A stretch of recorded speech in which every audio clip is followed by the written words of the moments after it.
নমস্কার। আজ বলি 3 বন্ধুর গল্প। একটু অন্যরকম, কিন্তু আশা করি ভালো লাগবে। জয়, শুভ আর মিতা কলেজে ওরা একই সঙ্গে পড়েছে, একই ক্লাসে। 3 জনের মধ্যে বন্ধুত্ব বেশ অটুট। 3 জনে সব সময় একসঙ্গেই থাকে। এরপর কলেজ শেষ করে যায় বিশ্ববিদ্যালয়ে। জয় 5 বছর হলো বিদেশে গেছে নিজেকে প্রতিষ্ঠিত করতে। পরশু জয় ফিরছে। এই খবর পেয়ে শুভ, মিতা দুজনেই খুব খুশি। মিতার আজ কাজে যেন মন বসছে না, বারবার যেন অন্যমনস্ক হয়ে পড়ছে। আর মনকে জিজ্ঞাসা করছে বারবার, সত্যিই কি সে খুব খুশি হয়েছে জয়ের আশার আনন্দে? সত্যিই কি তার মনটা আজ সেই 5 বছর আগের যে আনন্দ, যে খুশি পাওয়ার কথা ছিল, সেটা তেমনই অটুট রয়েছে?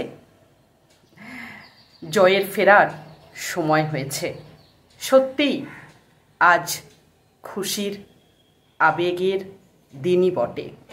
তাহলে গল্পটা একটু খুলে বলি, না হলে বুঝতে একটু অসুবিধা হচ্ছে, তাই তো? জয় আর মিতা দুজনকে কলেজের সময় থেকেই ভালোবাসে। অনেক দিন ধরেই তাদের ভালোবাসা। এই খবরটা কলেজের সবাই জানতো। আস্তে আস্তে লোকমুখে রটে গেল সেই খবর। এমনকি 2 বাড়ি থেকেও তাদের এই সম্পর্ক মেনে নিয়েছিল। তাদের প্রেম অনেক দিন ধরে চলছে। জয় ও মিতার বাড়ির লোক যেমন মেনে নিয়েছে, তেমন বাড়িতে আসা যাওয়া সব কিছুই চলা শুরু হয়েছে। জয়ের বহু দিনের স্বপ্ন সেই বিদেশ যাবে। বিদেশ গিয়ে সে নিজেকে অনেক উঁচুতে প্রতিষ্ঠিত করবে। স্বপ্নেও পূরণ করার সময় এসে গেল। বিদেশ যাওয়ার দিন ঠিক হয়ে গেছে। এদিকে জয় সব সময় পড়াশোনায় ভালো। ফার্স্ট ছাড়া সে কখনো সেকেন্ড হয়নি। তাই বিদেশ যাওয়ার খবরে তার বাড়ির লোক থেকে আত্মীয় স্বজন, বন্ধু বান্ধব সকলে খুশি। জয় বিদেশ যাবে, দিন ঠিক হয়ে গেছে। তার বিদেশ যাওয়ার ঠিক 2 দিন আগে মিতা হঠাৎ করে জানতে পারে সে মা হতে চলেছে। সে এখন কি করবে ভেবে পাচ্ছে না। সে দ্রুত জয়ের সঙ্গে দেখা করে, জয়কে সব জানায়ও।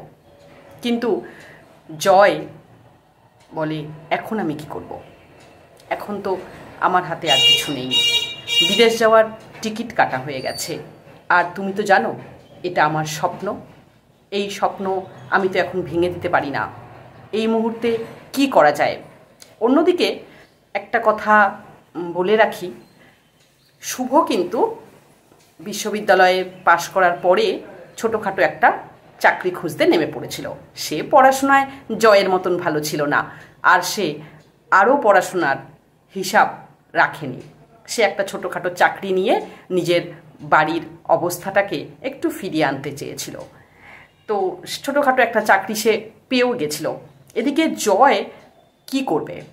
এখন তো জয় আর মিতার মাথায় আকাশ ভেঙে পড়েছে।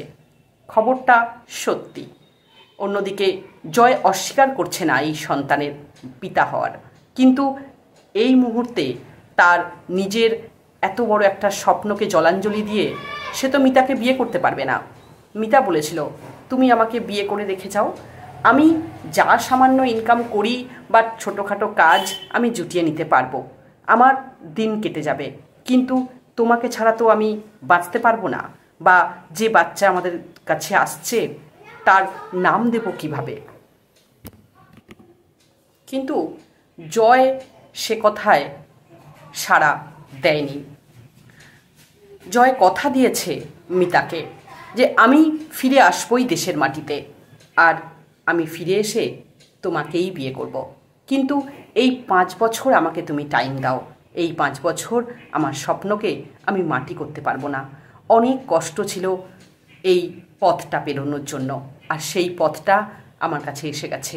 2 দিন পরেই আমি ফ্লাইটে করে বেরিয়ে যাব। এখন আমি কোনো বাধাই আর আমাকে আটকে রাখতে পারবে না। এইসবের পরে মিতা জয় যখন এক গভীর চিন্তায় পড়েছে কোন রাস্তা তাদের জন্য আছে, এমন সময় জয় বলে, চলো দেখি কি করা যায়। হঠাৎ করে জয় আর মিতা শুভর বাড়িতে গিয়ে হাজির হয়।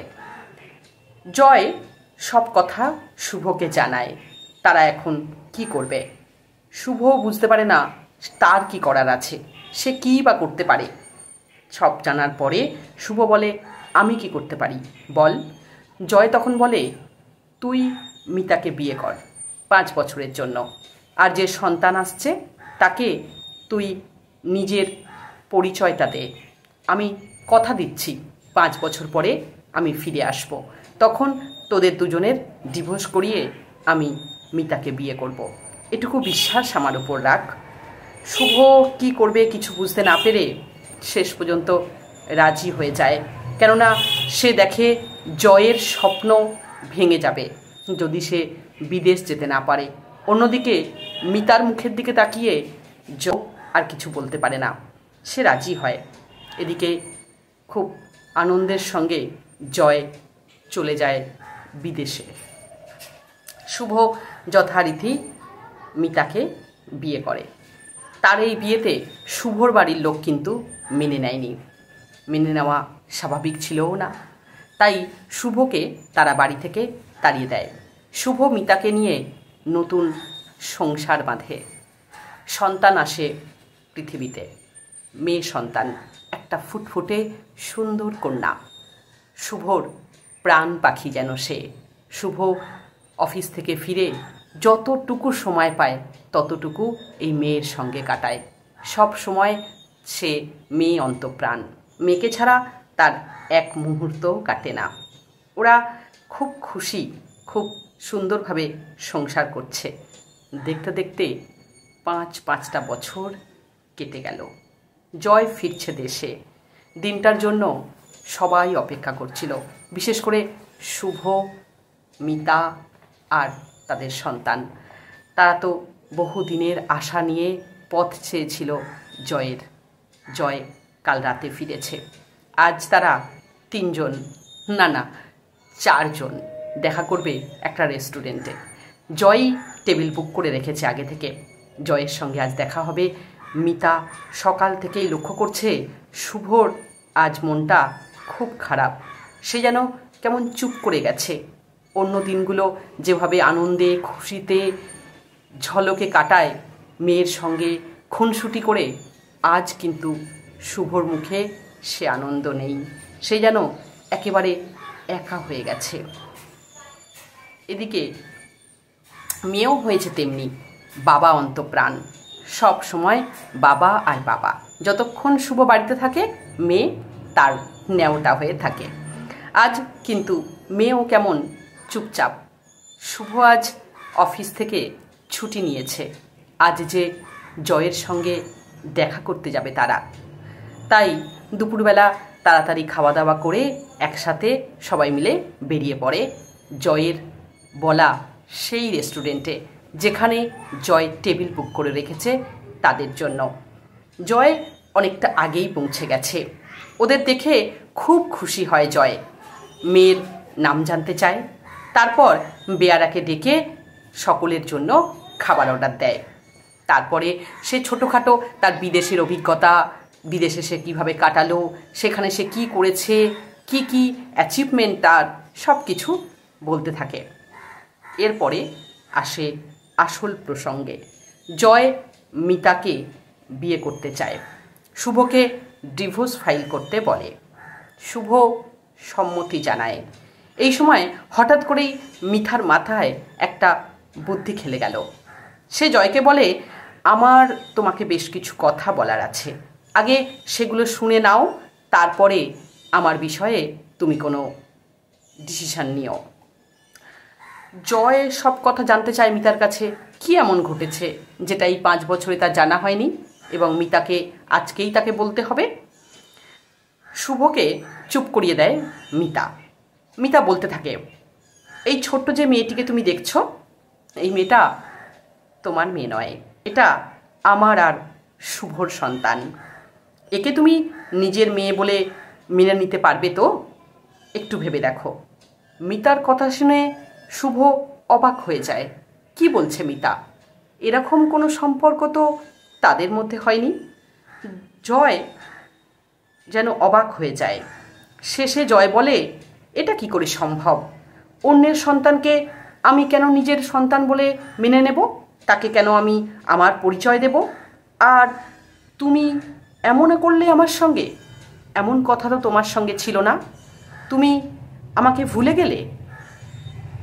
আমি তো এখন ভাবছি তোমাকেও আপন করে নেব কিনা।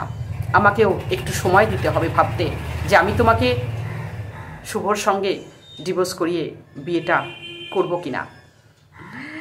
নিস্তব্ধ হয়ে যায় পুরো পরিবেশটা। সকলেই স্তব্ধ, কেউ বুঝতে পারছে না কি হচ্ছে। শুভও যেন একদম চুপচাপ। এরপরে সমস্ত নিস্তব্ধতা কাটিয়ে মিতা বলে ওঠে, জয়, তোমাকে আর আমার জন্য সময় নষ্ট করে কোনো প্রয়োজন নেই। তোমার এত ভাবনা চিন্তা, এত অনেক কিছু সময় বরবাদ করার দরকার নেই তোমার। তোমার সময়ের অনেক দাম যে। আমি নিজেই তোমার কাছে ফিরে যেতে চাই না। আরও শুনে রাখো, আমি তোমাকে একটা ছোট্ট পরীক্ষা করছিলাম মাত্র। এই যে সন্তান, এটা তোমার সন্তান, যাকে তুমি 5 বছর আগে ছেড়ে গিয়েছিলে। আমার সঙ্গে শুভর সঙ্গে স্বামী স্ত্রীর সম্পর্ক কোনোদিনই হয়নি, আর মেয়েটিও তোমার। কিন্তু ও শুভকে বাবা বলেই জানে। শুভ তোমার আমার সম্পর্কের কথা জেনেও কিন্তু সেদিন আমাকে বিয়ে করেছিল। আমার সব দায়িত্ব নিয়েছে নিজের বাড়ির অমতে গিয়ে। নিজের বাড়ির লোকের সঙ্গে সম্পর্ক নেই শুভর। তারা ওকে মেনে নেয়নি, আমাকে মেনে নেয়নি। তবু শুভ আমাকে স্বীকৃতি দিয়েছে, এই সন্তানকে বড় করেছে এবং এই সন্তানেরকে যথেষ্ট ভালোবাসা দিয়েছে বাবার। কিন্তু আমি জানি শুভ আজ আমাদেরকে ছাড়তে রাজি হলেও শুভ কিন্তু এই মেয়েকে ছাড়া বাঁচতে পারবে না। আমি সেটা বুঝতে পারি। তবু সে তোমার আর আমার কথা ভেবে আজও রাজি হয়েছে ডিভোর্স দিতে। কোনো দ্বিমত করেনি। তোমার হাতে তুলে দিতে এসেছে হাসি মুখে, কিন্তু বুকে ওর রয়েছে পাথর। বুকে পাথর রেখেছে আজও। আমি জানি আজও কতখানি কষ্ট নিয়ে এখানে বসে আছে হাসি মুখে। আমি আমার মেয়ে আজও শুভর সঙ্গেই থাকতে চাই। তুমি এখন এসো জয় বলে মিতা এগিয়ে যায়। এগিয়ে গিয়ে শুভর হাতটা ধরে, যা সে এই 5 বছরে কোনো দিন করেনি। যে সম্পর্কটা তাদের কোনো দিন গড়ে ওঠেনি, আজ মিতা জয়কে সামনে রেখেই শুভর সঙ্গে সেই সম্পর্ক গড়ে তুলতে চায়। শুভর মতন মানুষই তার জীবনে প্রয়োজন, জয়ের মতন মানুষ নয়। জয় হয়তো অনেক প্রতিষ্ঠিত, অনেক সফল, কিন্তু শুভর মতন মন জয়ের নেই। সেটা মিতা ধরে ফেলেছে। তাই জয়কে অবলীলায় ছেড়ে সে শুভর কাছেই যেতে চায়, শুভর সঙ্গেই সারাটা জীবন কাটাতে চায়। নমস্কার, গল্পটা কেমন লাগলো জানাবেন।